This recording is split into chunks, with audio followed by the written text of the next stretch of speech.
Good evening, ladies and gentlemen. Welcome to the National Jazz Museum in Harlem. My name is Christian McBride, and I'm the co-director of the museum, and it is so great to be back among the brethren and family. I've missed you guys terribly over the last 4 months, or maybe 5 months. Been out on the road doing the ambassador thing on behalf of the museum. Everyone all over Eastern and Western Europe knows you even more now. As I mentioned last year, on one of my trips to Bangkok, there was a promoter there who, before we even played one note, I said, "So, tell me about this jazz museum in Harlem."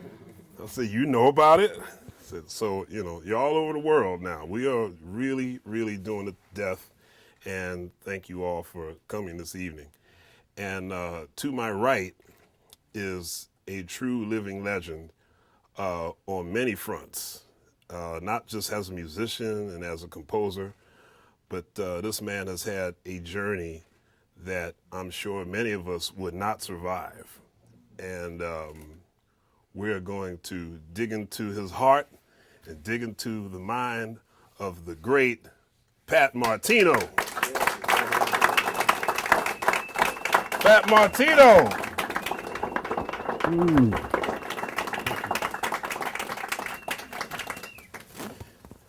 Pat, thank you so much for joining us this evening.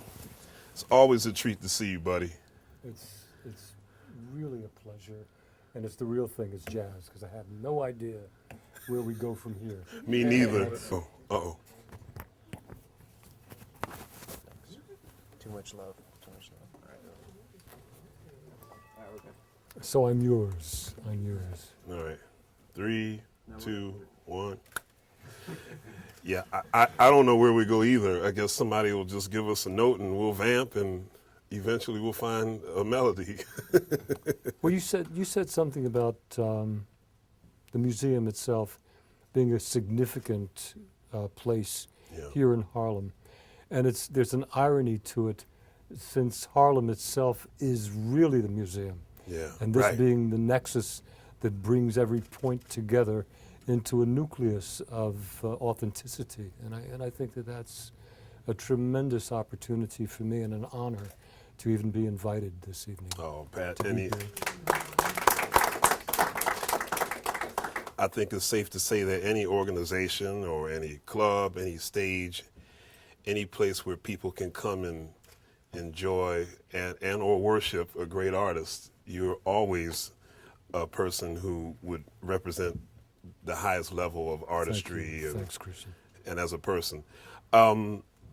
You have had such an interesting journey that many people know about, but there are a few people who I'm sure don't know maybe what your journey has been. And I'd like to start off by mentioning that Pat was the subject of a magnificent documentary. It was recorded. Was it recorded and released last year?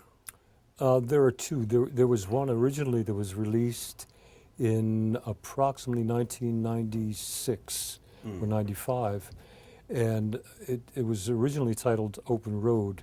Right. The second was done about a year ago, 2 years ago, and it was released last year, and it's just coming out now from Europe. Yeah. It was initially it was triggered from a production corporation in London. Ian Knox was the... Ian Knox, yeah exactly. 16 films. Yeah. So that the documentary has just emerged, and it's an interesting. It's called thing. Pat Martino Unstrung, and I suggest that you go out of your way to make sure you see this amazing documentary on this amazing man. Generally, when we would do an interview with any subject, we've always had somewhat of a formula where we kind of start the person from the beginning, from their childhood, and kind of work them down to where they are now. But in your case, I think it would be much more interesting, if you don't mind, if I could tell them one of the most interesting parts of that documentary is your fight and your victory with a serious brain aneurysm, which wiped out most of your memory. Yes. Actually, the ailment that I was born with, the illness that I was born with is AVM, arterial venous malformation. And that wasn't really discovered with a true diagnosis until 1980, at which time they gave me 2 hours to live, and suggested that I have neurosurgery done in California, where I was living at the time. I decided, as I always decide, to be as close to my real ecstasy as I possibly. I think it's addiction. It caused me to make a decision to do something on the basis of that same ecstasy. And that ecstasy is love. What I loved most at that time to cause me to make that decision was both of my parents who were alive. Being their only child, I decided to somehow or other improvise my way back to Philadelphia from the West Coast. And that's what I did. I went straight from the airport in Philadelphia to the hospital, where a neurosurgeon who was a friend and a fan of mine did the operation. And it lasted for 2 days, at which time I went into the first operation was 19 hours of coma, and the second I came out of with amnesia, full amnesia. And it's been, it was almost like the erasing of a blackboard that brought me back to a decisive moment of my childhood, to re-establish my interests in life, to re-evaluate what was most important to me, what was significant about moving forward, committing myself to something that would come to fruition over an endless period of time, as opposed to what's going to happen next year. Can I make it again? Could I get a record date? Could I do any of that? It was closer to what is happening here and now. How can I adjust to it? How can I enjoy it? It was the enjoyment of living once again, which is what is the most important thing to me now. And it's remained that way. And in a way, I think it's quite a bit different than my initial intentions as a child to, in a sense, fulfill the desires and the hopes and dreams of parental guidance. The only difference after the operation was when playfulness began to take place for the second time. The one thing that was missing, that was the most valuable of all, was I no longer was subject to stop playing and do your homework. I finally had a chance to do what I wanted to do when you wanted with to do life itself. To be playful, to enjoy and trust with no doubt each and every moment of fulfillment, which was the beginning of happiness for the first time. Wow. So, Pat, at this point in your life, can you look back on what happened before your operation and connect the current Pat Martino to the old Pat Martino, or is it still like two completely different guys? Well, Christian, from what I remember of what you refer to as the former identity, I remember, my, in a general context, I remember my intentions. My intentions were to be successful in the music business, to socially interact with the most volatile members of the current community, of the musical community at that time, which I was very fortunate to have the opportunity to do so then. And even at this particular point I do, but my intentions are different now. Then it was the music profession, my instrument. I used to practice my instrument with no looking back. The day would begin and the instrument would be my top priority. The difference between then and now is the instrument is an instrument like any other instrument in my house. I have so many instruments in my home that serve me well, and I value them. They're precious to me. Each and every one of these at my disposal is a gift that I treasure. And the guitar itself and music is one of the tools that is of service for me. Prior to this evolution, this metamorphosis, I was a little closer addicted to the instrument as a form of creative productivity that now has become second nature. I noticed that in West Montgomery at the age of 13, and John Coltrane. At the age of 13, one of the first things that I knew, we were talking about Philadelphia, and one of the establishments, historical establishments in Philly, called Pep's. I was 13 years old when the Montgomery brothers came into Pep's, and my dad took me to see them because I had heard them on the radio, and I was overwhelmed by the artistry and as they say in Japan, the hado, the aura that came from them, creative aura, magnetic as it was and always will be.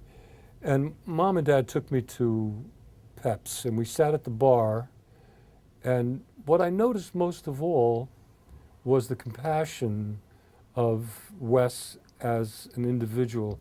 At the end of the show, he left his guitar on the stage. The first thing I was overwhelmed with is why he didn't walk off stage with the guitar back to the dressing room and practice again. Because that's all I thought a person that good would ever do. Right. But he took off the guitar from his shoulder and he put it on a stand and he walked off stage and he came over to me and my mother and my father sitting at the bar and he introduced himself. And I was just wiped out by that. I was just taken by Now that. he randomly came over to you guys? Well, I do the same thing. If I see a little boy in the audience, which I do currently quite a bit, with a twinkle in his eyes, or a little girl with a twinkle in their eyes, that's a precious opportunity to be able to go over and embrace. And it's almost like being one at once, all at once, And it's something that I remember. It brings me back to my childishness, So I think that maybe that was the same thing. And that affected me immensely. It defined something that I was unaware of until that moment in terms of curiosity on my behalf. I was interested in how he could do that. And he spent time with us. And we became friends, and that traveled on year after year until he passed in 1968. But that was an extremely effective thing for me. From that point forward, it brought me closer to second nature, the magic of innate, intuitive powers that I think every artist, actually, an artist is a term, it's a word that's used that exemplifies conditions in certain individuals which are admirable in most. But I don't think those individuals are really concerned about that innate, intuitive state of enjoyment in life. They are so active in it that it is just as normal and as everyday living, And you overlook it sometimes. I began to notice that from Wes and from Train and from quite a number of others, Willis Jackson. And just so many others.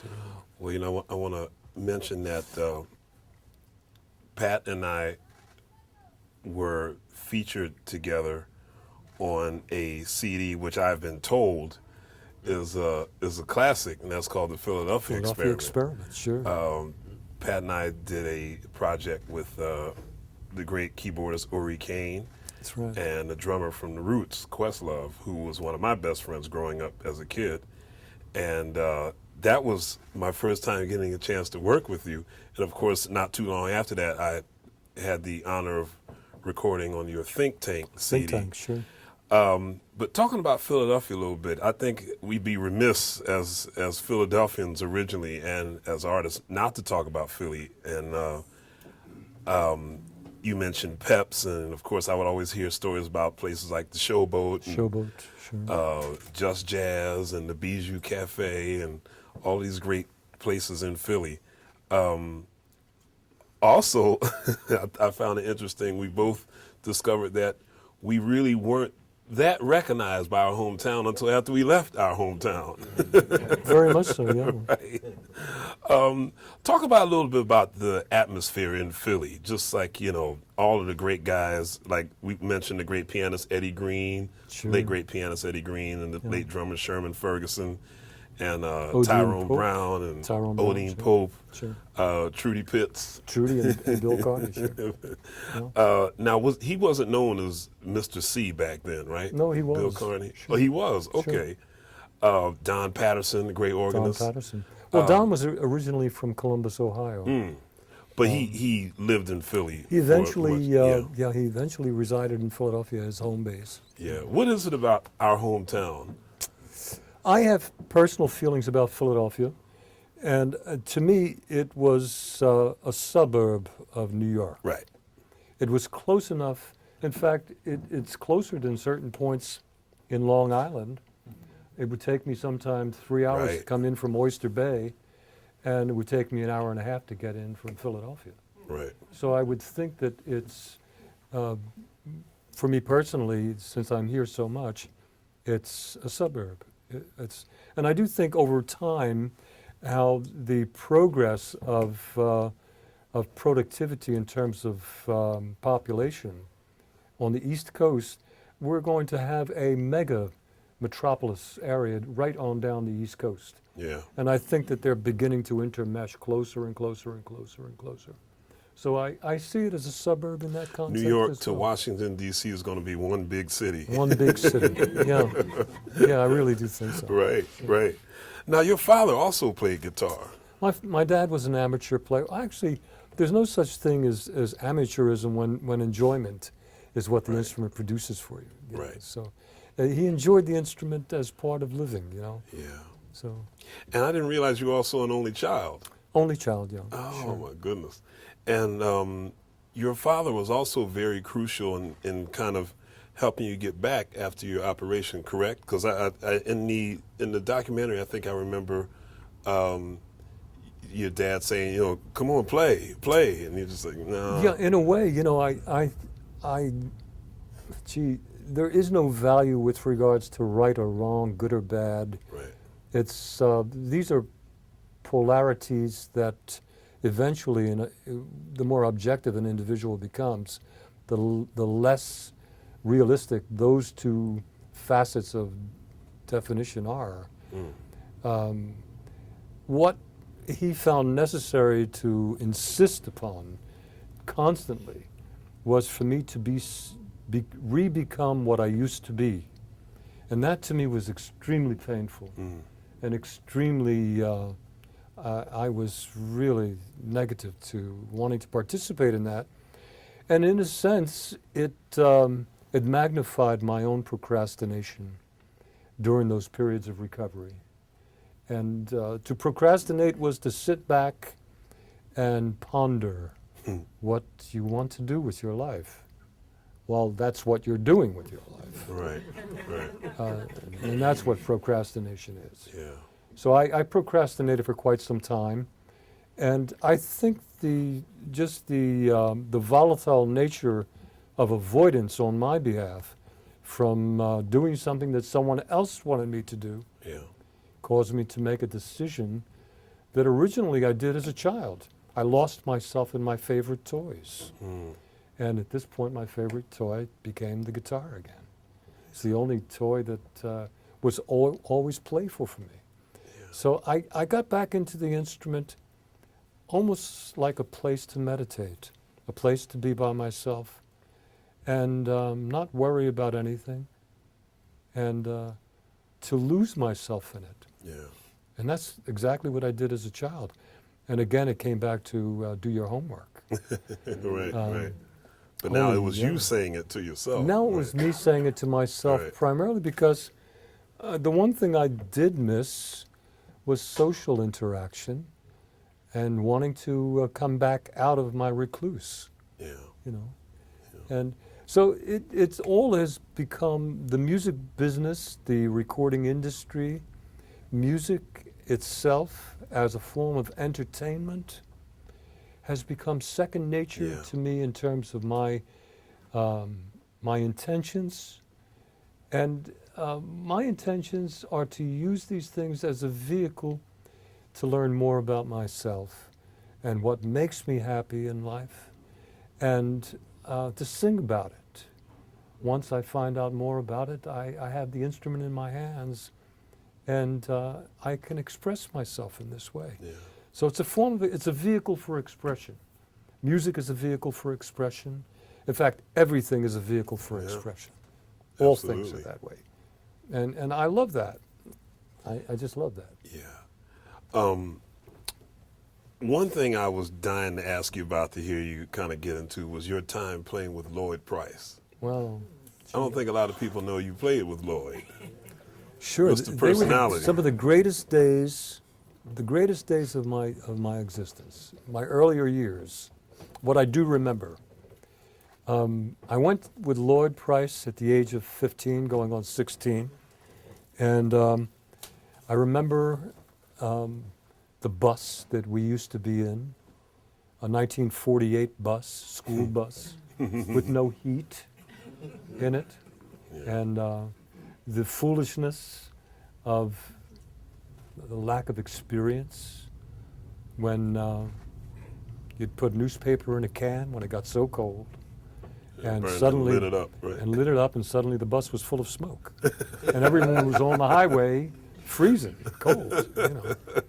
And I was the only Caucasian in the band at that time, and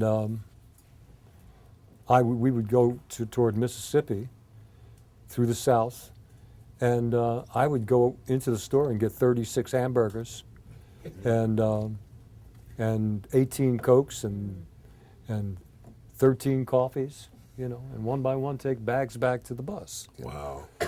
And in the band was, was Tommy and Stanley Tarantine. Wow. The drummer in the band was Charlie Persip. Julian Priester? Julian Priester was playing trombone in the band. Wow. Slide Hampton was in the band. Red Holloway on tenor. It was a monster band. And Lloyd would come out for maybe 30 minutes. The band would play for an hour, and Lloyd would come out for 30 minutes and just sing his hits. And the band would play, and I couldn't even read music. And while everyone was setting up the music stands, I would say to Red Holloway, "Red, how's this go?" You know, and Red would say, and I'd say, "Man, thank you," you know, and I would play it. I would memorize everything immediately. Yeah. That was one of my talents at that time. Yeah.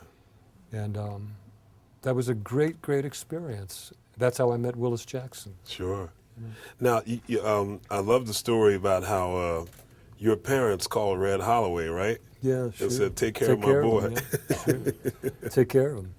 And Red did. Red was not only with Lloyd Price's band, but also with Jack McDuff. Yeah, sure. It was sure. Red and myself and Joe Dukes and Jack McDuff. You know. After George left the band, I entered the I band. miss Joe Dukes, man. I miss Joe Dukes What a too. character. Sure, and I miss Jack too. Yeah. McDuff. Now, how long did you stay with Lloyd's band? Off and on, I stayed with Lloyd's band throughout the early 60s until maybe 1963. From 1961 to 1963, and then off and on. Jimmy Heath was in the band. Wow. Wow. It was an amazing band. It was a band. It was really a big band. You know, it wasn't just pop hits. Yeah. It was a band. I mean, Onzie Matthews Yeah. was another arranger along with Slide Hampton. Wow. That did charts for the band. And there was some great music. It was just some great stuff. Now, do you happen to recollect your first visit to Harlem? Vaguely. I remember points in it that have been repetitiously portrayed throughout the years, and I think that that's become subliminal to me. Sure. That reemerges automatically because whenever someone brings it up, that immediately explodes on. But I don't remember the initial moments. I remember flashbacks. I remember sitting in a hallway in an apartment where I was supposedly going to stay or live in at that time, and there were so many little friends that were falling off the light bulbs that I wound up falling asleep with my back against the wall in the hallway, sitting on my guitar case. But that's all that meant anything to me was my guitar case. Sure. So I had nothing to lose. Right. It was just right. great times. I also loved how there was a word that you said brought back a huge wash of memories, and that word was grasshopper. Yeah, sure. Small's Paradise. It's a Small's Paradise. That's what I used to drink. Yeah. That's what I used to drink at the bar. Forgive me, I'm not a drinker. What is a grasshopper? It's a mint kind of something. I haven't indulged for quite a number of years, but Anybody know? yeah. Does anyone know what a grasshopper is? Didn't you say mint julep first? It's like Mint something julep? like it's a cream of cream to mint. Yeah, something like a mint julep. Something. Wow. Like that. But talk about Small's Paradise a little bit, because I know you spent a lot of time there playing with a lot of different people. Sure. Well, I don't know if I played with a lot of different people. I know I played there with Lloyd Price. Yeah. In the back room, and that's how I met Willis Jackson, who was playing in the front room. When I what's the word at the moment? It's hard to remember the word. Auditioned. I auditioned for Willis, and even though I couldn't read music, he said, "Yeah, I'd like to have you in the band." Wow. I guess I took a couple of solos on my favorite chords at that time that I found on the chart. And I knew what the names were, so when it came time to play on them, he was impressed, so I joined the band. But Small's Paradise brings back a lot of memories to me, which include Count Basie's, which was 2 blocks down the street. Small's was at 135th Street, and Basie's was at 133rd. And recently, I came up to Harlem to point out details in my experience for the documentary itself. Yeah. And I was just taken aback that Basie's is missing. It's not even there anymore. Yeah. And as Smalls is now International House of Pancakes. I found that to be impressive, But nothing wrong with any of that. I mean, it's just the past Time has changed, and the right. present, Right. and the future is as of yet to be seen. And you also talked about how you would go have breakfast at Wells At Chicken and Wells, Waffles. sure. Well, I remember one time at Small's Paradise, and I've mentioned this. I've described this story in performance several times. I was living in Mahwah, New Jersey at this particular time with Les Paul at his house. And I said to Les Paul, I said, Wes Montgomery is playing at Basie's, and Les was coming up to Small's Paradise to visit. And I said, I want to take you over to Basie's to meet Wes Montgomery. And Les, as of yet, had never met Wow. Wes.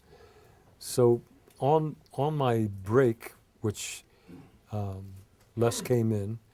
I had 20 minutes off in between 7 sets a night. 7? 7 sets a night, 40 minutes per set, 20 minutes off in between each set. And all I made was $81 a week at that time.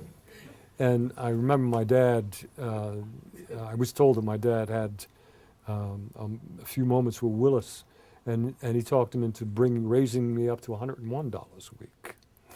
So Wow. I got Les came in to visit, and I took Les over to Basie's in between sets, and the place was packed, and Wes was playing, and at the end of the set, Wes came over to the bar and just was flabbergasted that Les Paul was there, and he said to Les, you know, two of my favorite, you're my idol, one of my idols, Charlie Christian and you. Wow. So I left Les Paul there, and I went back to work, and we used to finish work at around 4 a.m. By the time I packed up, it was 4:30, and I walked back over to Basie's. And outside the club had just emptied and people were still coming out, but there were 4 guitar players standing outside and they were waiting for me to show. And we all went over to Wells for breakfast, and it was Les Paul, Wes, Grant Green, George Benson, and myself. Wow. Wow. It's great. Wells was great. That's a whole lot of acts. Yeah, there's a lot of guitar. There's a lot of guitar, yeah. That's a whole lot of acts. Jeez. There's a lot of guitar players. You know, I'd like to ask you about your relationship with Wes, because you met Sure. Wes when you were 13, when your parents took you down to see him with his brothers. Yeah. Was Monk playing electric at that time? Well, at the time that I initially saw him, no, he was playing upright. Ah, okay. For that particular, they were touring, and I take it they were promoting Grooveyard, Right. the Right. record that they had Right. recorded with Bobby Thomas. Bobby Thomas was the drummer. Sure. at that time. Absolutely. And it was a great album. It was just incredible music. So It was- you meet Wes at age 13, and then later on you guys reconnect at what point? Well, we started reconnecting when I was with Willis Jackson, Yeah. which was 16 years old, 15 going on to 16. And we would travel what used to be called the Chitlin Circuit. Sure. And we used to have an organ in the group, and Wes was traveling with Melvin Ryan Yeah. at that time. Right. And we, for instance, I remember seeing Wes in Buffalo at a club on the second floor of this building. And I remember we had just Is that the driven. Musicians Union by any chance? I don't think it was, no, and nor in Buffalo, New York, nor was it the Pine Grill. Yeah. There used to be another club there. And coming down the stairway were two men carrying a Hammond B3 coming down the steps. And Wes was on the top, on the upper side of it, and Melvin was underneath, dragging it down the steps. And when they came down, I recognized that it was Wes, and he recognized me, and me and Willis were standing there. And I said to Willis, I said, "Wow," I said, he shouldn't have to do that." You know? Right. And Willis looked at me with a grin on his face. And when Wes came down and they finally they started talking, and I remember Wes saying to Willis, "Oh, he has a lot to learn what this is all about." You know, he's under the impression that whatever. You know. I don't know how. We were also talking about what a drag it is traveling with an acoustic bass these days, the way all the airlines have tightened up on everything. But traveling with a Hammond B3, because everybody carried their own acts back then, Sure, right? absolutely.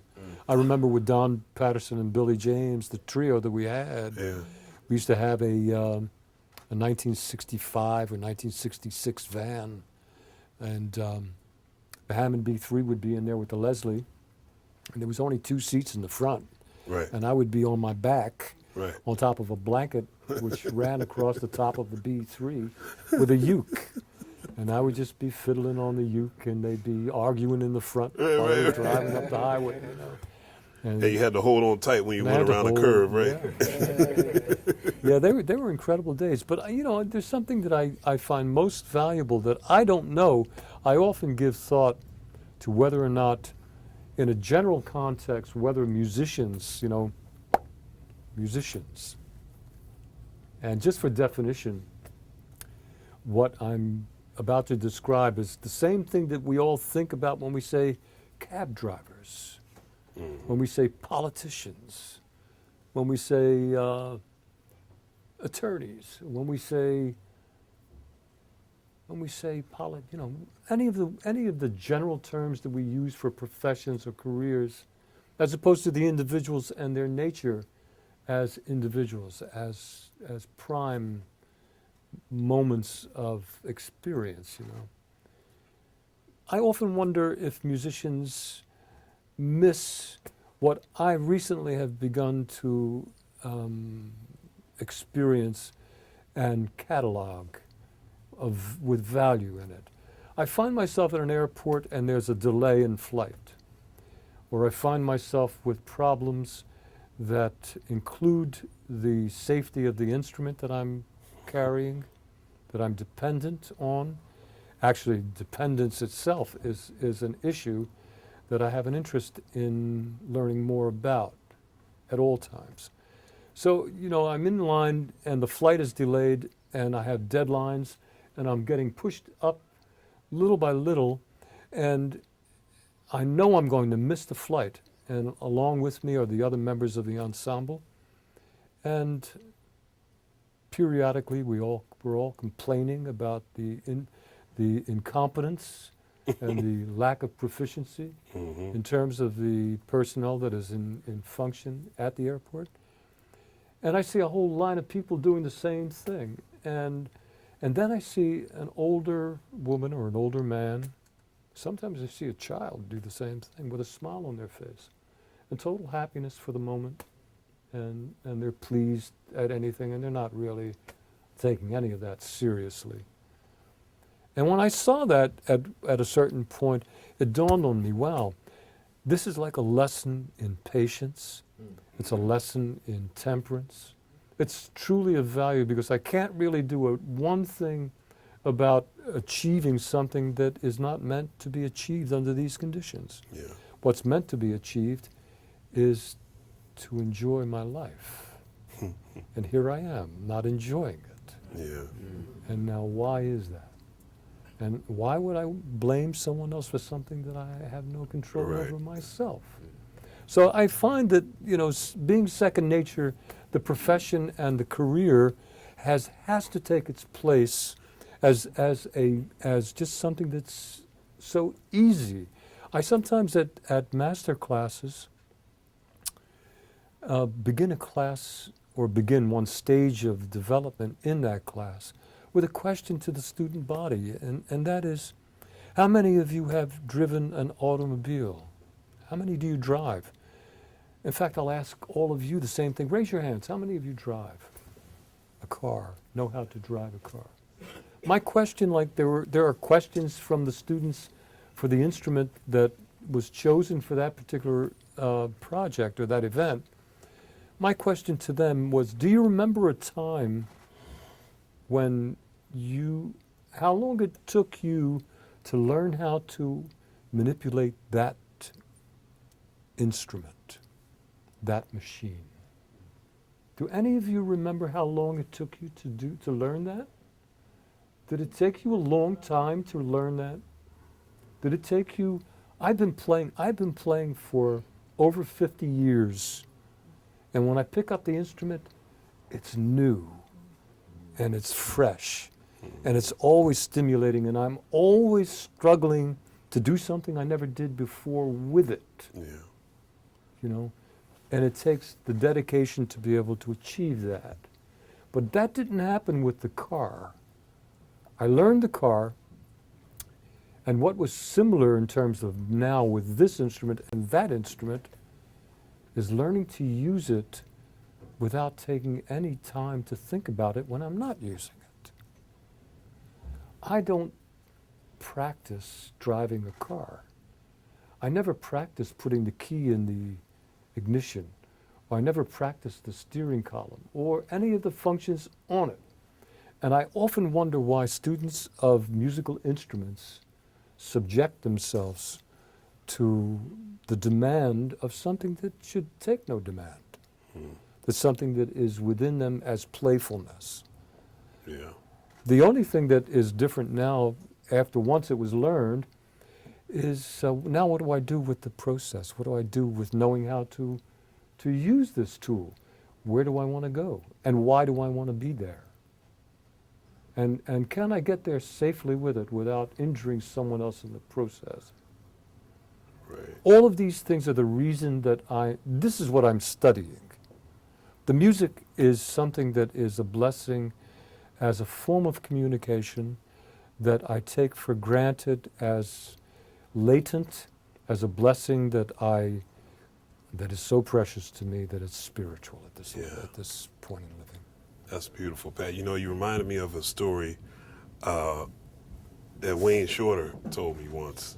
And it seems to me that both of you have this in common, where you no longer think in terms of the traditional terminology that we've been given as musicians, or that classic process of thinking of music in black and white terms of how to get somewhere, where you got to play these particular changes, or you got to play this particular scale.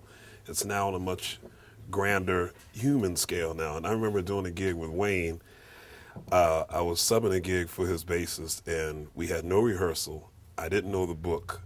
And then we got to go on stage in front of 3,000 people, so I'm scared out of my wits. I spoke to Wayne on the phone that morning. I said, Wayne, are we going to rehearse? No, I don't think we're going to have time. I said, well, you got any sheet music for me to read? Well, yeah, but a lot of that stuff that's on the paper, we don't really do it anymore. So I said, well, what do you want me to do? So it was this long pause, and it was great. Wayne said, well, I know you're a big comedy fan, right? You like Flip Wilson and Bill Cosby, all those old comedians, right? I said, yeah. He said, well, play that.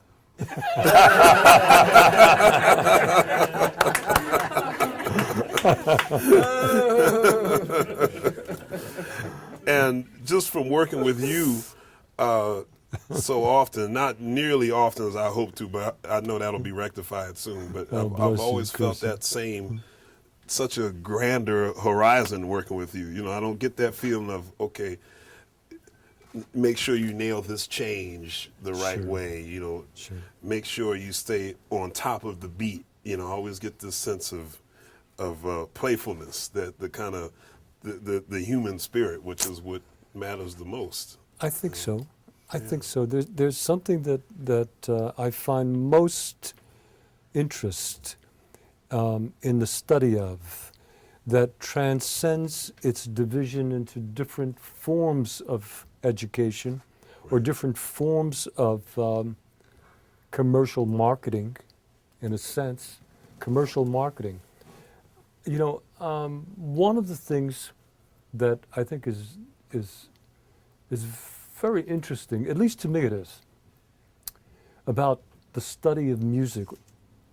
I believe that I came to learn all of the things that teachers, that instructors charge students for at a much earlier age, long before I was told that my interest was music. When I was told that my interest was music and that I should study with a music teacher, I then was first introduced the first time to what the instructor, the music teacher, called a chromatic scale. And the teacher also had other terms that he referred to as minor thirds, major thirds, perfect fourths, intervals, the division of the 12 notes of the scale, the chromatic scale, 12 notes. It dawned on me at a very early age that, wow, he's charging me for something I already know. But I didn't know the terms that he was teaching. I knew the 12 months. What he referred to as the chromatic scale, I also knew as the 12 apostles. He knew this as 12 tones of music, and he said if you divide that into minor thirds, that's going to be there's 4 minor thirds in a 12-tone scale. Well, I knew that as the 4 seasons of the year. What he called an octave, I learned as a year. And it dawned on me at a very early age that marketing in a grand sense had a lot to do with packaging different manifestations of the same simplistic, honest, natural truth. What worked in the sense of the division, it was easier to see the piano as 7 white keys and 5 black keys. White and black I also knew as yin and yang, good and bad, man and woman, opposites. And 7 plus 5 equal 12. And that's what I've studied. And that's what I'm really interested in more than anything, the major and the minor, the opposites, objectively from a distance, seeing both of them from a distance, turns music into a tool that can be used for multiple persons. The fact that you have gone internationally as a representative for the museum has much more to do with social interaction, cultural interaction, than music itself. Right. And I think that there's something about that that transcends a younger individual who has the opportunity to participate educationally in a study of jazz as a form of,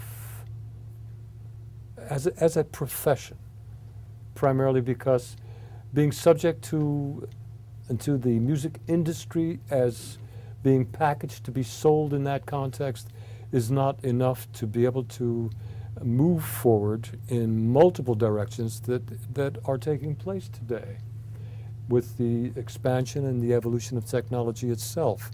So there are many things that I think the youth today has to consider with regards to their study of any single thing, as opposed to also the addition of a viewpoint that encompasses the whole, the unification of all these things. I saw that in John Coltrane. I saw that in Cecil Taylor at a very early age. The fact that Train had to say and establish a love supreme, the enjoyment of living, the total realization of why am I here. So that became the achievement that transcended the tools, the instruments that were uses that provided what was needed as vehicles to transport each of us as individuals to higher levels of consciousness and awareness and sensitivity amidst insensitivity, as a lesson to become stronger and more virtuous in the process. Pat, I'm very curious to hear you. Hope you don't mind me asking you this, but it seems at one point, particularly in improvisational music, many musicians were much more open about their faith and their religion and how it relates to their music than it is now. I feel like, on a whole, there's a sense of conservatism. It's like, well, even if you are spiritual, don't talk about it. That's really, you don't want to rattle things up too much. But I find that you have such a much broader view of what this whole thing is about. What do you, what does religion, what part does it play in your music or in your life? Do you consider yourself Well, yeah, I understand your question, Yeah. and I think it's a very valid question. religion plays a very little part in all the things that I have interest in. Religion seemed to become confining at a very early age for me, and I became much more interested in what generally is referred to as spiritualism, which embraces all things as the purpose of what these things are all about. Yeah. I can also include, musicianship in the same thing. I find it very confining to interact with. Let me put it to you this way. I remember being in a cab, and the driver, through just the warmth and social interaction between me and the driver, I came to find out that really the cab driver, what I would normally, if I allowed it to, I would consider a cab driver, was actually a physicist. And he didn't really have any employment at that particular time. Right. So he made up the difference. And he had the opportunity of this opportunity, of driving a cab, paying his bills, taking care of his family, until it came to pass. Yeah. And reaffirmed his next step, decision-wise. Which is what you did at one Which is point, what I've correct? had to do. Yeah. The fact of it is, when I went back to Philadelphia and had the operations and procrastinated, I think procrastination had a great deal to do with the neighbors that surrounded me in that residence. Finding something in common with them seemed to be more important than finding something in common with something that I had been away from for quite some time. And I felt alienated with music because it had nothing to do with my neighbors.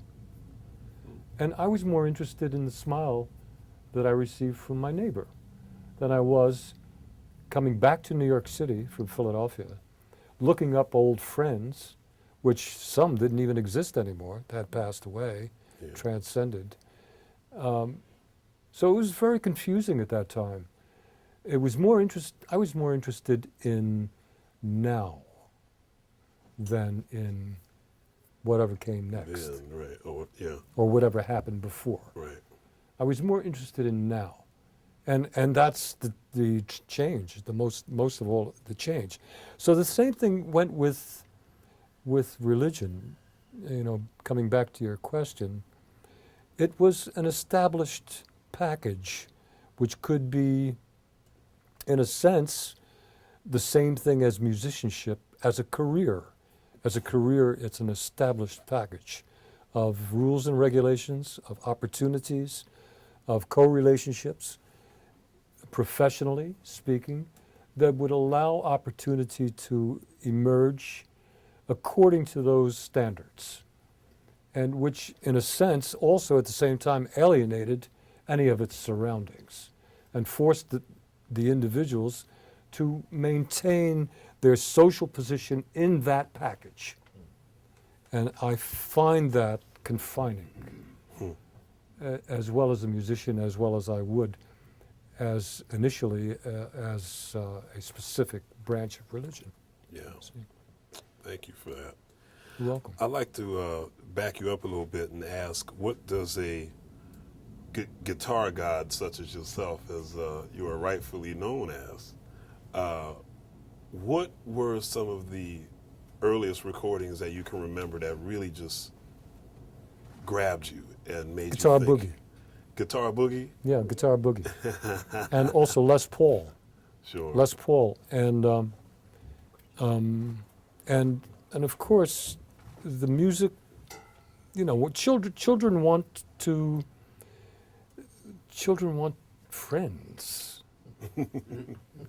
Children want friends. And what their friends enjoy is what they have to learn Right. more about.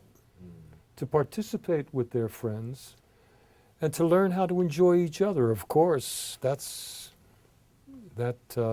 stimulates complications in the long run. Nonetheless, I think that's the general nature of most children, So I listened to what the community used as a fuel to interact. Right. And during those earlier ages, it was rock and roll. Sure. You know, it was early rock and roll. So I was affected by that until finally I was exposed to something that caught my attention. That caught my attention. And as in the documentary, I'll say it again. What caught my attention most was a contest that my dad brought me to, that I came in second place. I lost to an 8-year-old ballerina. And my prize, my gift, was to go to the table, and there was nothing but LPs, 33 1/3 LPs, across the table, stacked one on the other. And my prize was to select my favorite and take it with me. Wow. And I looked at all the things, and I went through it. I was 12 years old.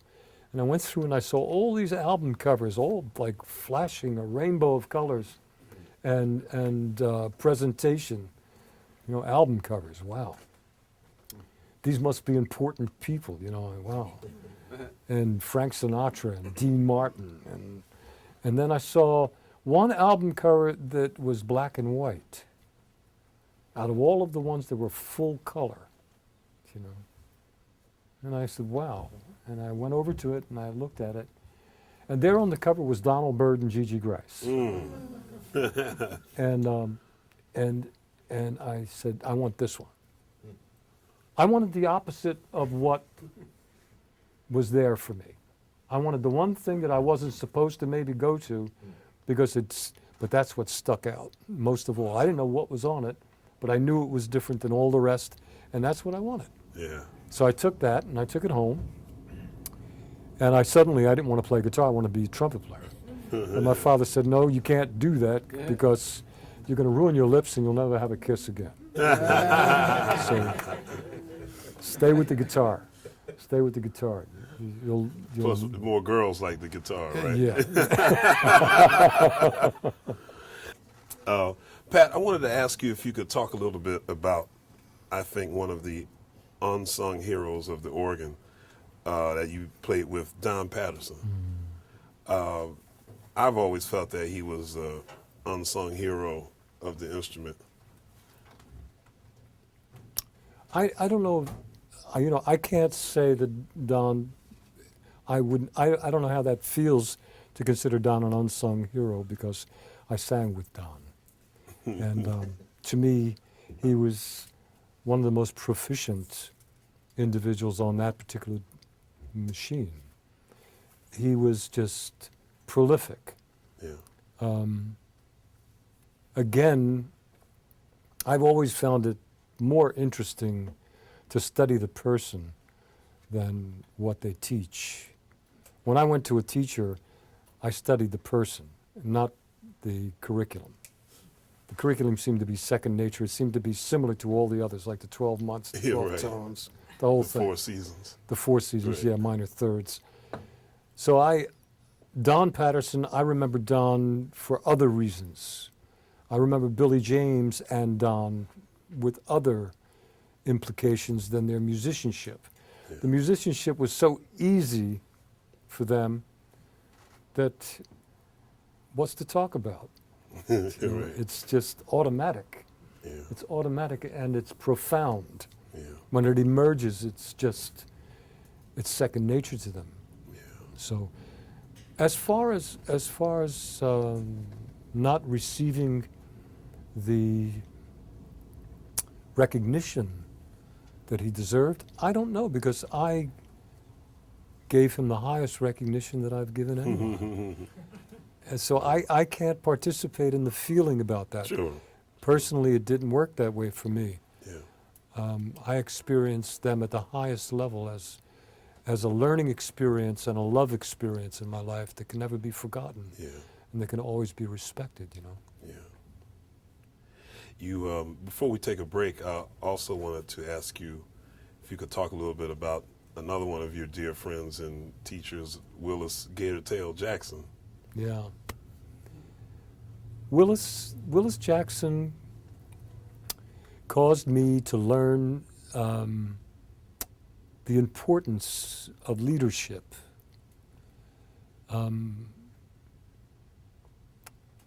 I used to be impressed of leadership on his behalf in terms of the established, the nature of that particular way of playing, that particular way of working, the establishment, the engagements, the arrangements, the time that it took for him to be a serious employer.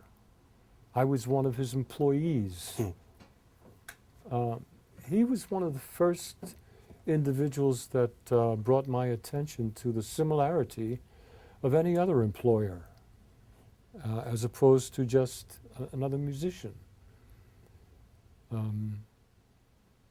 He really established that with me, his significance as an individual, how he stood aside and lived that position and with respect and success, and his seriousness and dedication to his own identity, and how he upheld and demanded of those that he paid to do what they were paid for. Right. That to me was impressive because it transcended the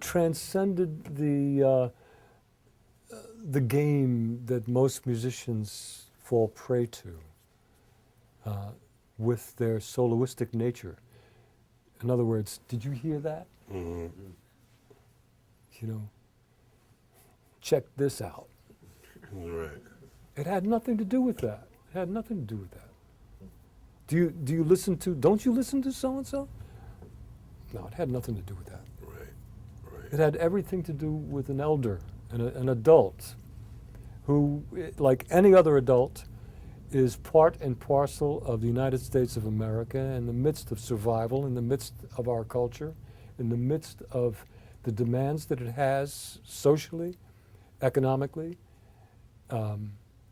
longevity, the longevity of sustainment, and to keep your identity, your fabric, your art, whatever it is that you have packaged and whatever it is that you're selling, promote it with respect to yourself and with others who participate with you.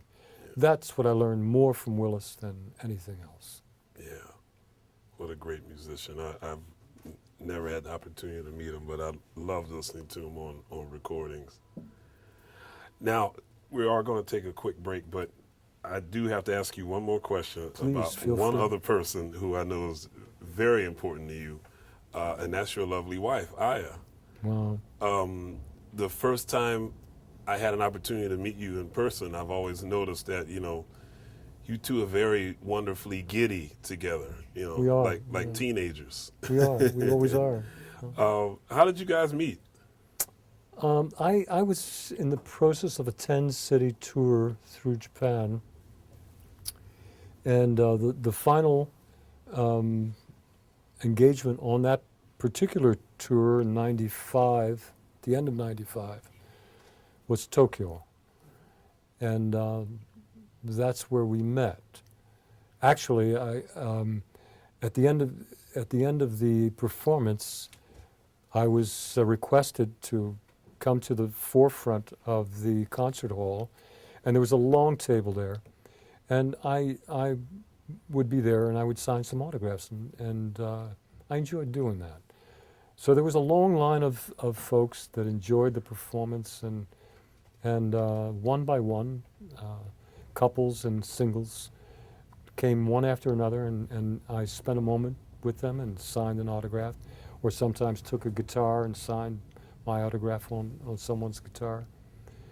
And at the very end of the line was a couple, and the gentleman had a guitar, and I signed the guitar, and with him was a beautiful lady, and I was taken by her presence and the twinkle in her eyes.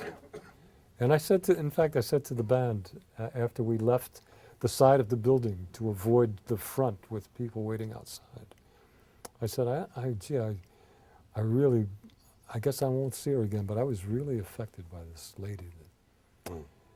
The following day, I had a clinic to do at the largest music store in Tokyo, in a specific area of Tokyo. And I went in, and there she was. She came to the clinic, and at which time I gave her my number. And I asked her for hers. And she gave me hers, and I gave her mine. And I came back to the United States, and I called her. And she couldn't even speak English at that time. But we had a rapport that was communicative and magic through the eyes, and just through presence, the hado, the aura of each other. And we communicated in that way. And we began to try to communicate in other ways. So I would call her in Tokyo, and she would have 5 dictionaries on the floor next to the telephone. And we would talk. And I remember phone bills, $1,700 a month. You know. Until finally it was out of hand, and I invited her to come to the States, you know. But it was my birthday. I remember it was my birthday, and I gave myself a birthday present. The first time I ever gave myself a vacation. And my birthday present to myself was to go to Japan, to Tokyo, and meet her and her parents. So I did that. I went to Tokyo, and I met her parents, her folks. I went to their house, and we met, and 6 months later she flew to the States, and that's 14 years ago. And we married. And we've been close ever there since. she is right there. Once you give her a round of applause,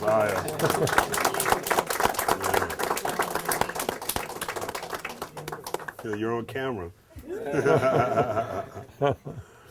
Well, I'll tell you what, we're going to take a 10-minute break, and we're going to come back, and we're going to let you ask the great Pat Martino some questions. So get up, browse around, let the blood flow, and we'll see you back here in 10 minutes. Pat Martino, ladies and gentlemen. Such a pleasure to you. Oh, Pat, I love you, man. Love you so much, buddy. Hey, remember that gig we did out at Stanford? Sure, that was Eric Alexander's in gig. Mayburn's. Sure. Yeah. Of course. Have you seen him lately? Mayburn? To you guys to ask questions to the legendary Pat Martino. But before we do that, I just want to make a couple of announcements and recognize some people, as we usually do. I'd like to for you to say hello to a man who was very important getting this program, Harlem Speaks, together. Dear friend and brother, Mr. Greg Thomas. Yeah.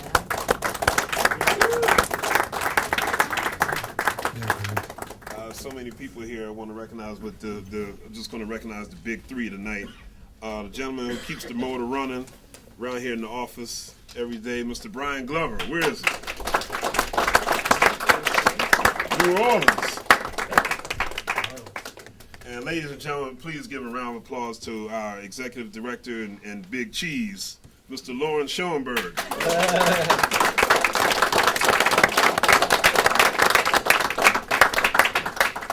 We got a lot of, oh my goodness, we got a lot of great things coming up here. I'm very upset that I'm not going to be around for these next couple of Harlem Speaks. We have Dave Liebman, wonderful saxophonist, coming in on the 22nd. And we have another living legend coming in on February 12th, another homeboy of ours from Philadelphia, the legendary Benny Golson. Will be here on February the 12th. And on February the 26th, we have Wendy Oxenhorn from the Jazz Foundation of America, very, very important and wonderful lady. Come and see all of that. And our Jazz for Curious Listeners series, our next one coming up on January 13th. That's Monday? Tuesday, thank you. Have Lester Young Part 2. Are you doing that, Loren? Beautiful. Lauren's going to certainly hook you up on that. Chick Webb on January 20th. Gene Krupa, January 27th. Benny Goodman, parts 1 and 2 on February 3rd and 10th. I know you're doing that, right? Herschel Evans, woo, look out, on February 17th, and Cozy Cole on February 24th. A lot of great things here. Jazz for Curious Readers. I know Stanley Crouch was just here. Cal Friedman will be here next month. And of course, there's always the Harlem and the Himalayas down at the Rubin Museum. The great Roswell Rudd and Lafayette Harris are doing a duo on January 16th. Man, I'd like to hear that myself, Lafayette and Roswell. Helen Sung and Ron Carter on February the 6th. Check that out. Floor over to you guys to ask our great Pat Martino a question. Who's first? See how you guys do? Okay. I got one. I know everybody getting all chicken now. Yes, sir. Yeah, this is by way of an appreciation as much as a question. Because I used to sit on your floor in Powelton Village and study with you back Wow. in 1972, maybe 71 too. Sure. But in the context of this interesting statement about playfulness and the larger human canvas on which music plays, and beyond definitions and minor thirds and all, getting to that stage is the thing that so many people aspire to. And I remember when you introduced me to Nicholas Slanimsky's Thesaurus of Musical Scales and Patterns, and I thought that was, the road in, as much as getting to know you. And maybe that was misplaced emphasis. But I wanted just to share that, no matter. Well, I remember one thing, and I've told a lot of people this over the years, is that you once said to me, when you get this down, you can just go out and play the Ben Franklin Bridge. You can look at the architecture. I can play the buildings out there.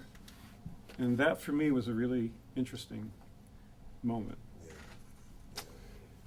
And I guess, aside from the appreciation,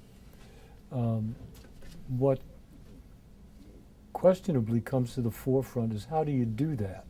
How do you look at something like that, and how does it become music? It comes down to the perspectives of the individual, something that cannot be just learned as a form of education, but has to be felt and has to be perceived in terms of the way you define the value in things. For instance, I said earlier about how things repeat themselves in terms of learning values. How you could see 12 notes in a scale as 12 months in a year. Or if you look at your wristwatch, if it's round-plated, round-faced, you have a chromatic scale in a circle going around your wrist on that dial. And if I see the 12 o'clock, 3 o'clock, 6 o'clock, and 9 o'clock, I also see east, I see north, east, south, and west at those points. I also see that as the minor third interval in the 12-tone scale. And I also see the three that before 3 o'clock, from 12 to be January, February, and March. From 3 o'clock to 6 o'clock to be the next 3 months. From 6 o'clock to 9 o'clock, the next one of the 4 seasons. And from 9 o'clock to 12 being the next one. This room, if you saw this room in a circle on a flat canvas, you would see, I'm not quite sure of our position in the city from this value point, but I know in Philadelphia, if I were sitting in my chair at my desk and you were studying with me, I would be facing east in my house, in my home, in the study. So that wall would be east, this wall would be west, that wall would be south, and that wall would be north. And then you, as a student, would say, well, what about the ceiling and the floor? What are they? And I would say the ceiling is consonance, and the floor is dissonance. It's consonance because that's where you'll see the sun. And it's dissonant because that's where you'll see darkness, the ground, where at the end of your time, you shall be buried. You see. You can understand why studying with you was So- a very interesting experience. These are Yeah. perceptive definitions of numerous conditions that are repetitions of themselves in terms of a way of evaluating something that you're familiar with in so many ways that you're not familiar with. The way they manifest like a chameleon, they change colors. So these are the different studies of the different fields of endeavor that so many of us are, in a sense, drawn away from each other. In the process of learning in that way, we are dissecting the totality of the whole into so many little parts. My wife said to me something the other day that it was very profound in itself. We were watching something on PBS, and it was about the loss of certain living, for instance, honeybees are disappearing. Recently, penguins on the West Coast are very ill. And she mentioned in response, she said, well, you know, we're not of this planet. We're really alien to the planet. And I said, what do you mean when you said that? What do you mean by that? She says, well, we don't fit. We're not natural with it. We need to change it into something it isn't. And that's what's happening.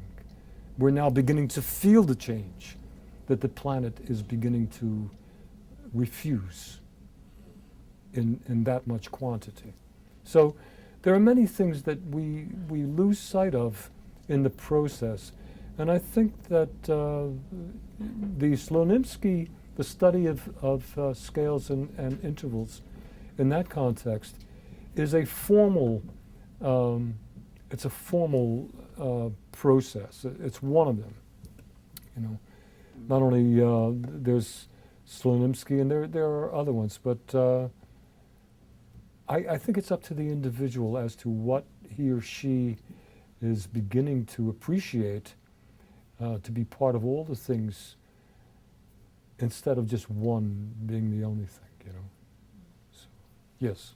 Do you think that's maybe why the Native Americans, the Indians, as they used to call them, lived so sweetly with nature? Like they knew those secrets of because there were plenty of fish and plenty of everything else before we got here. You know, and That's very possible. you know, but I mean, they seem to intuitively have that quality to live in harmony with nature and Yes. even with the other tribes. In a way. Well, I can't really, I certainly, personally, I can't respond with a valid answer to your question, primarily because I'm not in a position to be able to do that. Right. But I can say this in terms of my own experience and values that have come to the forefront. For me personally, and I've learned this from jazz more than any other form of communication to knowledge itself, the most important essence of jazz is learning how to adapt to any situation. That's the art of improvisation. To be able to improvise one's endeavors, and for them to be, for that individual to have the power, perspective power, as well as the ability to change, is similar to fluid and how it changes the shape of what it's poured into. It becomes the shape of what it's poured into. And I think that's a very valid issue. To be able to see that take place before your eyes is to be able to see alternatives and options, and not to see anything as good for you or bad for you, but to be in motion at all times through the process. And that's a learning experience, and I think that's an incredible, and I think appreciation is essential to be able to even be aware of the presence of an opportunity like that. So. Isn't jazz a really good example of that? It's Because the we greatest do- example of that. We do listen to each other. Yeah, for sure. It's the greatest Yes, someone had a question. You talked about harmony and consonance and dissonance. What are your thoughts about rhythm? I've had students say to me, "Can you please?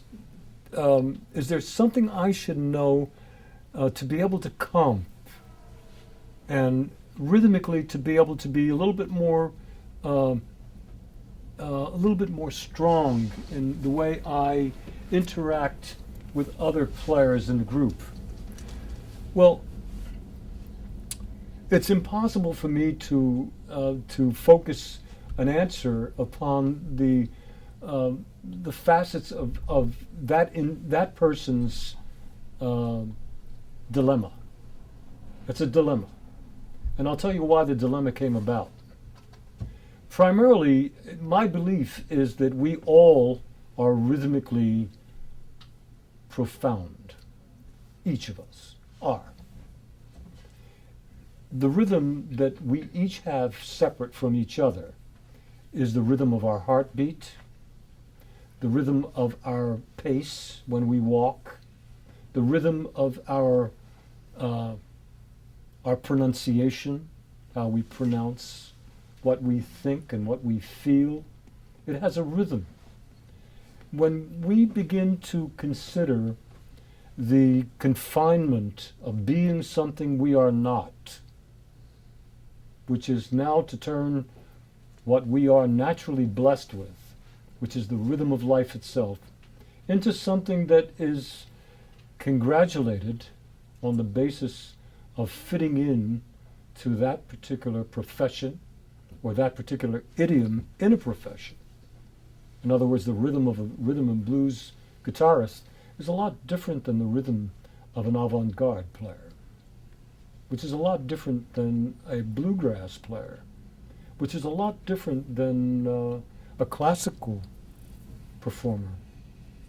So what is rhythm?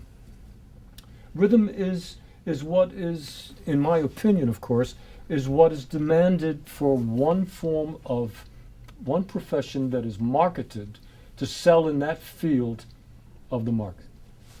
And jazz has its rhythms, and those rhythms sell with regards to what is being promoted at any given time in that particular idiom. So rhythm is something that I think transcends, goes far beyond a study in a school as the rules and regulations of music.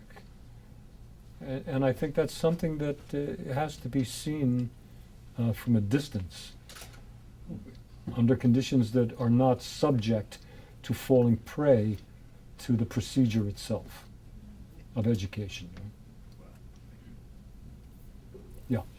I recently read Kenny Werner's Effortless Mastery book, and I'm just amazed by the fact that masters seem to tap into the same source of beauty and then use that as the basis for their philosophy. Are you familiar with that book by any chance? No, I'm not. Do you find any similarities in my opinions as well? Very much so, You yes. do? Okay. I'm Yeah. blown away by it. Well, that's wonderful. I'm glad to hear that. I'm glad to hear that his work is as a source, is stimulating to that degree. I think that's great. I really do think that music, up until now, with of course there are exceptions in every land. There are exceptions. So don't take this as negative or positive. But I do think until now, in terms of its professional use, music is seen primarily as a form of entertainment. It is not. It goes far beyond entertainment. It goes far beyond entertainment. What it will do for an individual in terms of its vibration, the powers that it has are magnificent.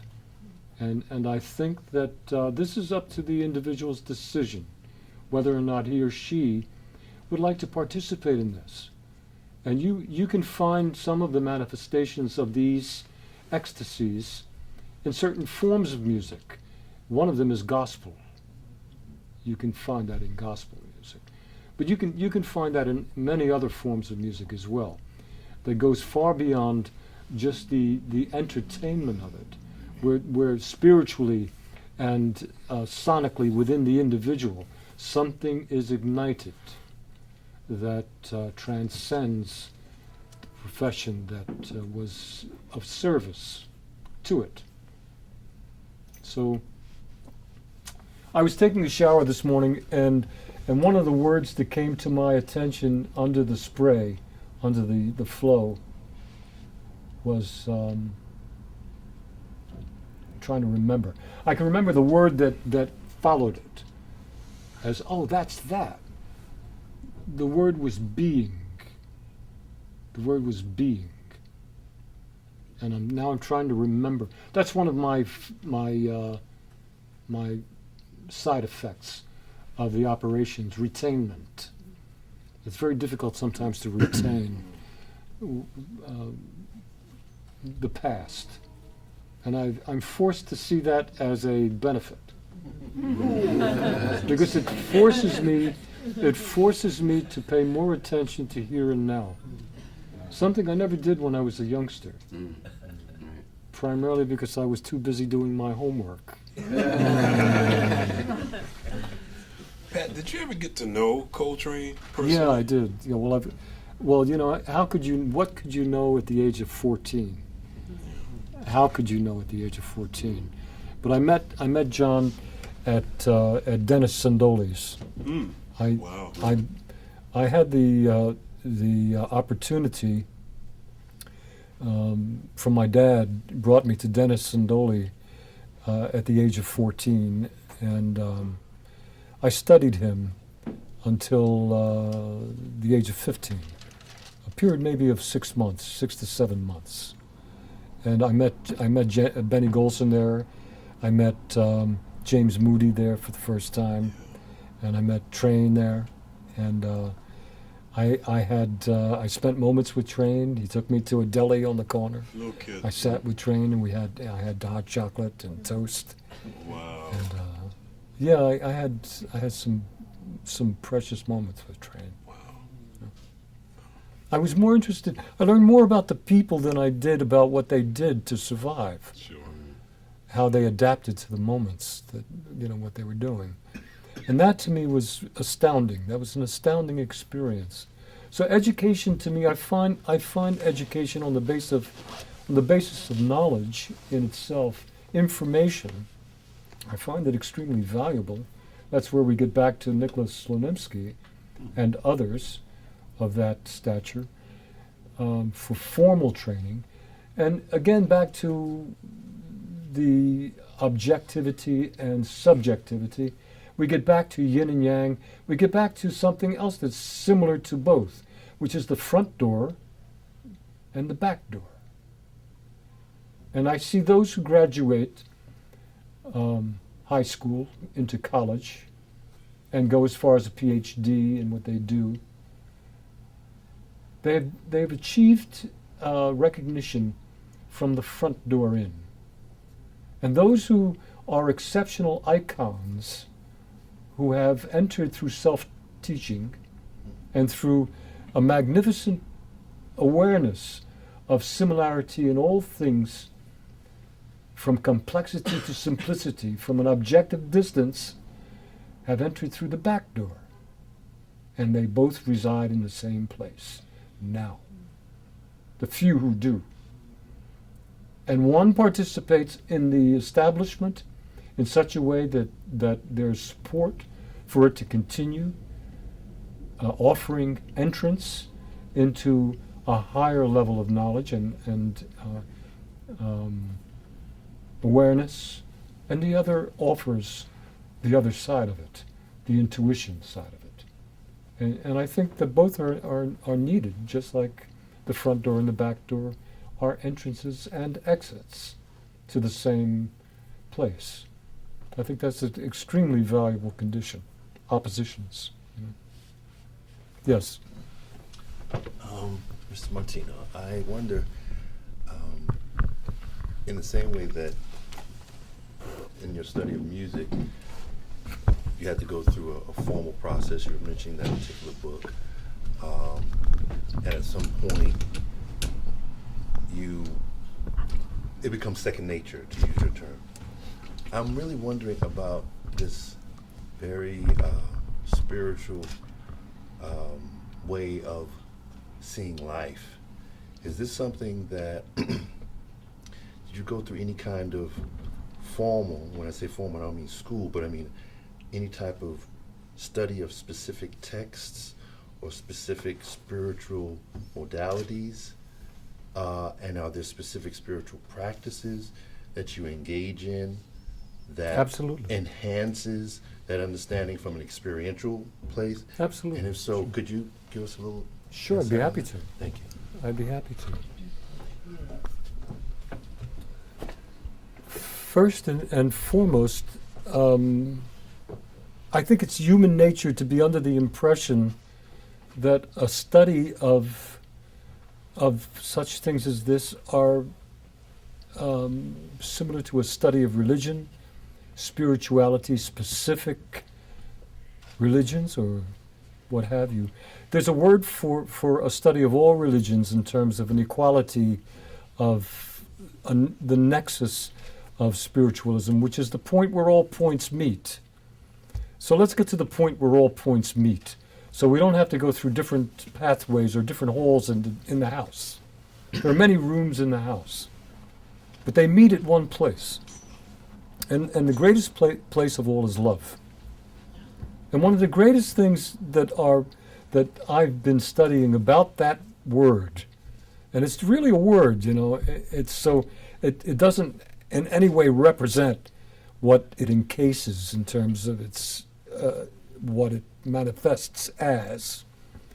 But I know so far, I can only speak for myself. What I've studied is myself. What I thought was myself, I studied that first. And I'm learning more about what I am. More and more as the older I get, the younger I get in the process. I've studied the fact that for so long, I saw the word and I found it very difficult to adhere to that word in the midst of bombardment of distractions from it. A good example was the airport and the ignition of adrenaline that came and led to the manifestation of judgment of others in the process, as opposed to forgiveness of the same. For the same thing that I mentioned earlier, incompetence, lack of sensitivity, and the delay of the flight, missing the contract, breach of contract possibly, loss of the engagement, how am I going to pay the bills, worry about tomorrow and everything else that goes with it. Where's the love in all of that? See? So my study of it is hard to say that it's religion at this point. It comes down to love itself.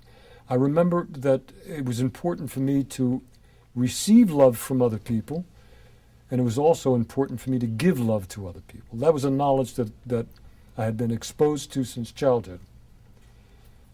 I reached a point after the operations to be more concerned with love itself, and not to expect it of others, and not to find it necessary to give to others, but to be it itself, to allow it to reside within me of its own nature. And that to me is the most important spiritual form of evolution that I've experienced as of yet. And I try the best I can, and I think it's essential. Humility is essential in the process, so that I in any way, I don't fall prey to achievement of anything. There's nothing to achieve. There's just more to enjoy now, just the moment. And to keep the continuity of that intact. And to love my life. And that's what I said in the shower this morning. Under the water, the temperature, I loved that moment. And then I said to myself, I love this moment. I love this moment. That separates me from what I'm interested in. I should stop doing that. I said to myself, I should stop doing that and continue to love, just love. So that to me is where religion has led. It's difficult to say what is bringing it about, but everything, including this, to experience the human condition, the worry, the curiosity, I had moments prior to driving up here wondering, I wonder what I'm supposed to do. My wife said, "Are you going to bring the guitar?" Well, I said, "Gee, I wasn't asked to." So I don't think I want to do that.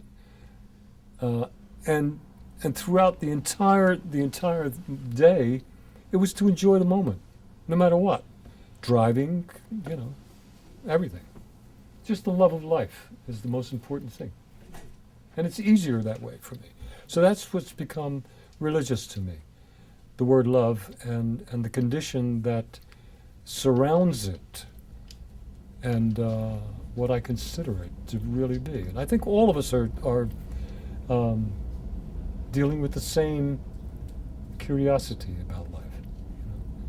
I think to see a smile on the face of any individual today is the greatest form of entertainment there can be. To see someone happy at what they do is really, it draws people to someone like that. I think that's the greatest art there can be.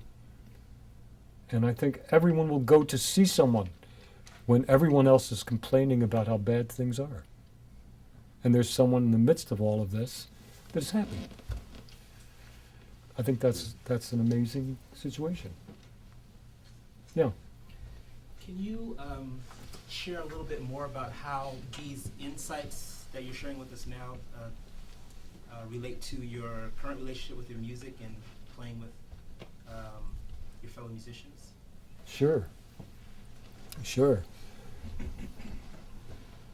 Prior to an engagement, prior to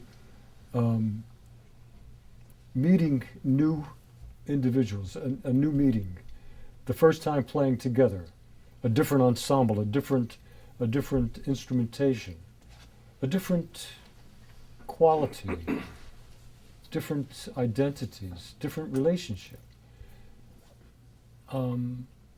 What should I do? I mean, that's the first thing that I'm concerned with. What should I do? Should I do what I did before? What did I do before? I don't even remember what I did before. Rehearsals. We'll rehearse. I go to the rehearsal. I don't even know what is coming next. I could do that the way I used to as a leader, a band leader, But now, and for quite some time now, I'll bring in a couple of songs to a rehearsal. It's not really a rehearsal, it's an audition. And then I hear and learn the other players, which of course is not always possible, but that's what I look for. The opportunity to hear the other players and then start writing on the reality that is coming into play. I hear the way they respond, and I know what to write, and I know how to write against that so that I can adapt, and I see the shape of it. I'm feeling the shape of the glass. And that's when I begin to pour myself into it and take shape with it. As far as the music itself, I don't know the music until I know the people. I don't know how I'm going to react and adapt to the players until they play. There's a good in all. And if I were to go into a situation and expect them to play the way I want them to play, I would do better if I found replications of myself. So that isn't realistic to me. So I think that has a lot to do with music and the ensemble. As far as the music itself and the qualities within it, the time signatures, the tempos, that depends upon the condition that I'm in. There are times when the tempo is really up there. There's times when I don't feel like playing like that. There's times when I pronounce completely different than I'm pronouncing at the moment, speaking to you. And it's valuable, it's very valuable, but it's not valuable now. It was valuable then. This is what's valuable now. So I'm very realistic musically as I am in the sense of anything that takes place communicatively. So that to me is what the music's all about. And I walk in cold and as blank as possible. And I suffer what I drag along with me until I can get it off my back with something new. I hope that gives you some idea. We have time for one more question. Yes, sir. When at home, what music do you find yourself going back to regularly and revisiting? And what is it about that particular music that you revisit that draws you to it? That's an interesting question.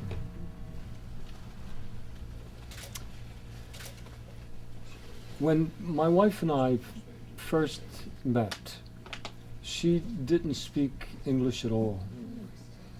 And I never learned Japanese. She adapted and fluently speaks English now. One of the things that I learned about her is how she adapts to the situation. So you brought up at home, what I listen to at home and how it affects me.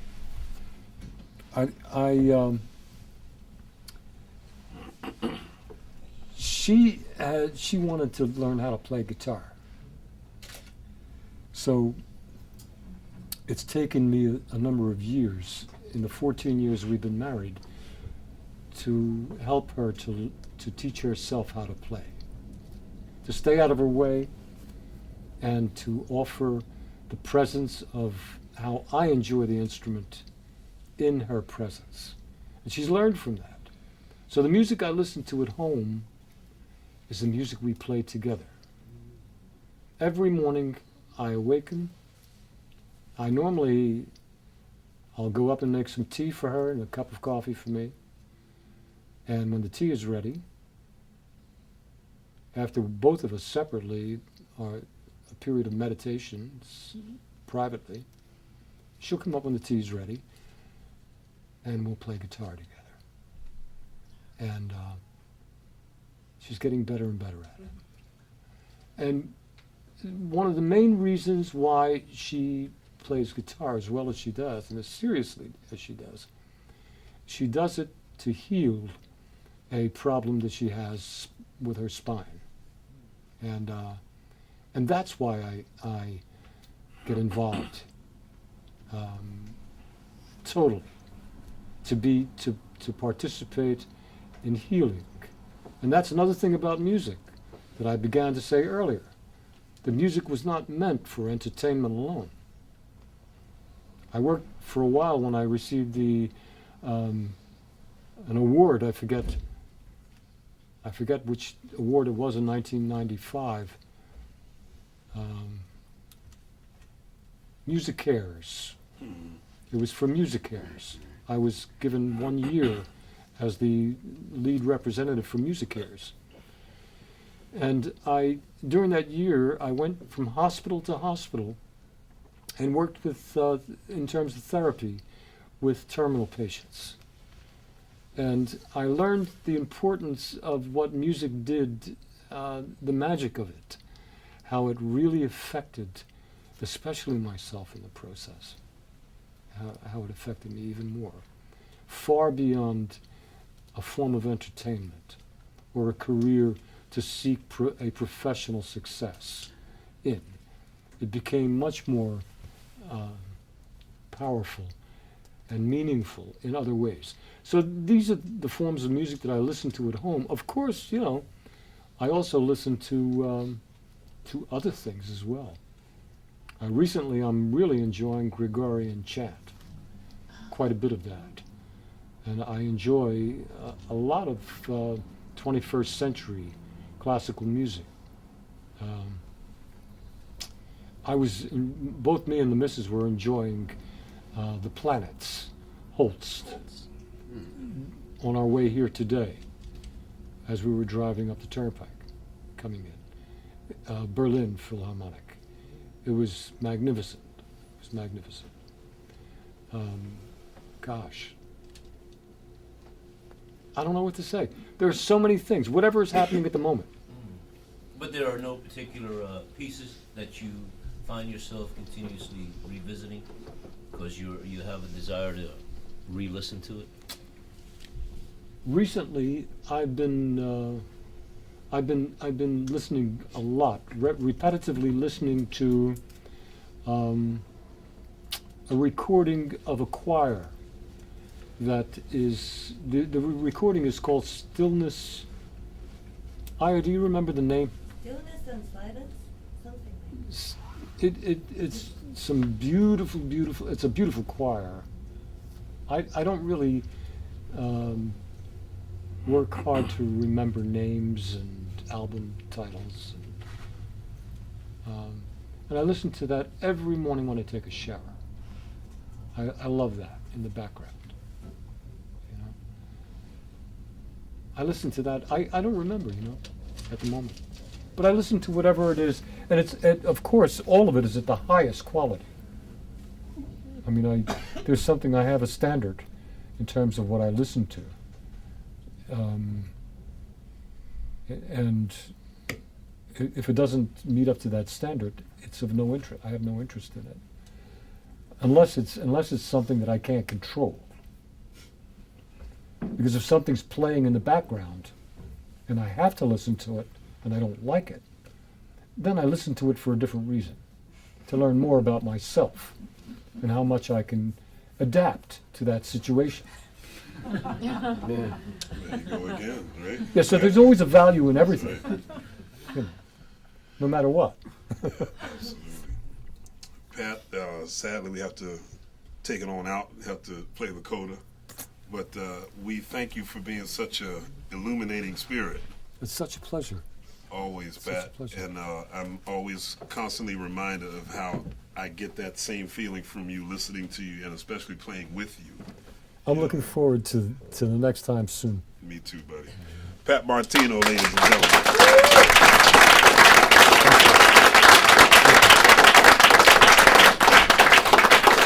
Thank you.